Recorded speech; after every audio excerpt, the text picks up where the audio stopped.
नमस्कार, KB news मध्ये आपल्या सर्वांचे स्वागत। आपण आलो आहे वैजापूर तालुका येथे। तर आपण जाणून घेणार आहोत भूमिपुत्र चित्रखेडा येथील चंद्रशेखर पाटील साळुंके तर यांनी आज जे हिंदवी जन क्रांतीचे संस्थापक अजय पाटील साळुंके तर ज्यांना 4 जिल्ह्यातून हद्दपारीची नोटीस निघली, तर या संदर्भात आपण जाणून घेणार आहोत का आतापर्यंत चंद्रशेखर पाटील असतील, अजय पाटील असतील, किशोर मगर असतील अनेक नागरिक शेतकऱ्यांच्या हितासाठी आवाज उठीत असत्या। तर या संदर्भामध्ये तर आज हिंदवी जन क्रांतीचे संस्थापक अजय पाटील साळुंके यांना जे जराळ साहेब उपविभागीय यांनी जे हद्दपारच्या नोटिसा काढल्या, तर या संदर्भामध्ये चंद्रशेखर पाटील साळुंके शेतकरी गोरगरिबांना शेतकऱ्यांसाठी धावून येणारे तर चंद्रशेखर पाटील साळुंके आपल्यासोबत लाईनवर जोडलेले आहेत। तर आपण त्यांची प्रतिक्रिया जाणून घेणार आहोत का जे अजय पाटलांना हद्दपारीची नोटीस निघली, तर या संदर्भामध्ये चंद्रशेखर पाटलांची काय प्रतिक्रिया आहे का एक शेतकरी का नात्यानं। पहिला आपला परिचय। जय जिजाऊ जय शिवराय। मी चंद्रशेखर पाटील साळुंके, इत्तरखेडा। आताच मनाला चटका लागून गेला, या महाराष्ट्रामध्ये या देशामध्ये चांगलं काम करावं की न करावं। या महाराष्ट्रामध्ये सत्याग्रहाचा मार्ग ज्यांनी अवलंबवला, या देश हिताचे निर्णय असेल, शेतकरी हिताचे निर्णय असेल, नवतरुणांचे हिताचे निर्णय असेल, त्यासाठी लढणाऱ्या माणसाला या जिल्ह्यातून नव्हे तर 4 जिल्ह्यामधून हद्दपार केल्या जात आहे। खूप वाईट वाटलं। आज या देशामध्ये या महाराष्ट्रामध्ये खून करणारे, बलात्कार करणारे, दरोडे घालणारे हे लोक मोकाट आहे। वाल्मिक कराड सारख्या लोकांची दहशत वाढलेली आहे। कुठेतरी या शक्तीला रोखण्यासाठी एक चळवळीचा चेहरा म्हणून आमचे परममित्र अजय पाटील साळुंके यांनी गेल्या कित्येक दिवसापासून सत्याग्रह चालू केला, या गोष्टीबद्दल आवाज उठवला। अजय पाटील यांना या जिल्ह्यामधून हद्दपार करण्यासारखं वाईट कृत्य त्यांनी काय केलं? त्यांनी इथं दरोडे टाकले का? इथं बलात्कार केला का? इथं खून केले का?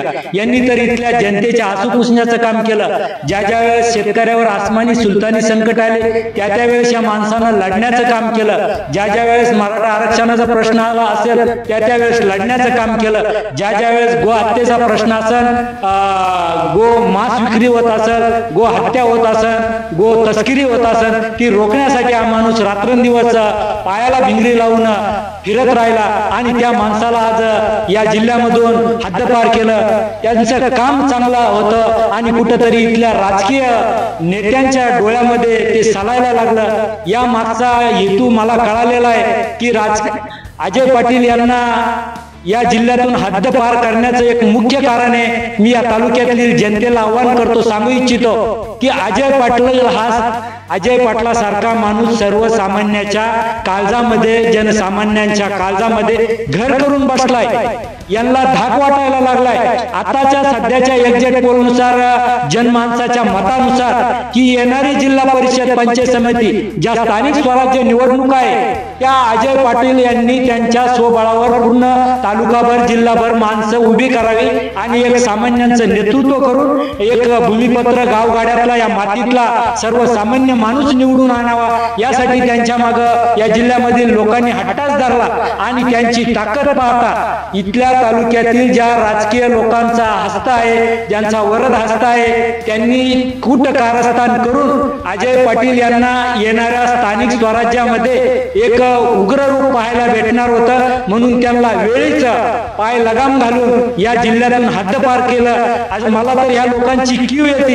एक रस्त्यावरला माणूस स्वतःच घरदार विकून जनसामान्यांची सेवा करणारा, अरे तुमच्यासारखं लुबाडून रस्ते खाऊन, डांबर खाऊन, नको तो निधी खाऊन, मोठी माया कमवून इथल्या जनतेचं लक्ष वेधण्याचं काम नाही केलं। या माणसानं स्वतःच घरदार विकलं। आज अक्षरशः माणूस भूमिहीन झालेला आहे, तरी रात्रंदिवस समाजासाठी लढतो आणि या माणसाला इथून हद्दपार केलं।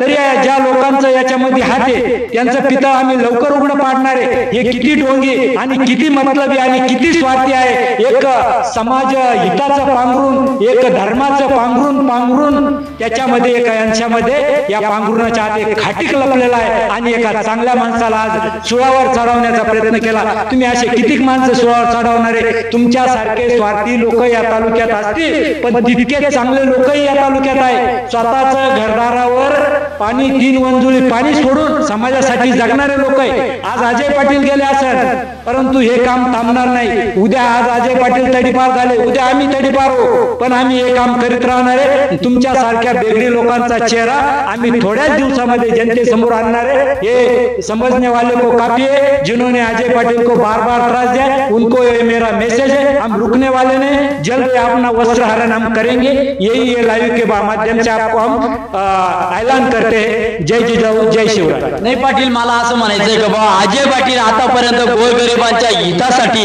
गोरगरिबांच्या कष्टासाठी, गोरगरिबांचे ज्या वैयक्तिक घरगुती प्रॉब्लेम असेल, काही असेल, आतापर्यंत स्वतःच्या 1 रुपया कोळी नाही बसता स्वतःचा परपंच तिने रस्त्याला लावला आणि स्वतःचा परपंच विकून आणि गोरगरिबांची सेवा करीत राहिला. तर याच्यावर तुमची काय प्रतिक्रिया आहे? नाही, मी आताच तुम्हाला त्यांच्या माध्यमातून सांगितलं की या माणसानं या तालुक्यातील जनमानसाच्या हितासाठी स्वतःच्या वडिलोपार्जित जे त्यांच्याजवळ होतं ते सर्व काही विकलेलं आहे. आज खूप वाईट वाटतंय, खूप यातना होती, कारण होती नव्हती जमीन ती लोकांच्या हितासाठी लावले. आज त्यांच्याजवळ कुठं राहिलं नाही. आज अजय पाटील यांना तडीपार या जिल्ह्यातून केलं जात आहे. आज त्यांच्या मागे कुटुंब आहे, त्यांच्या वृद्ध आई वडील आहे, मुलं आहे, पत्नी आहे. आज या लोकांनी कोणाकडे बघायचं? तर या तालुक्यातील लोकांना मला आव्हान आहे, अशा पद्धतीने जर चांगले लोक संपत जर राहिले तर या देशावर जर वाईट जर वेळ आली तर अश्रू पुसरायला कोणी राहणार नाही. अजय पाटलाच्या विचारासारखे लोक होते त्यावेळेस, म्हणून इंग्रज हटले आणि या देशाला स्वातंत्र्य मिळालं. जर असे लोक या देशामध्ये शेष जर राहिले नाही तर हे असे वाल्मिक कराडच्या अवलादीसारखे लोक तुम्हा आम्हाला चावून खातील आणि आपल्याला बर्बाद करतील.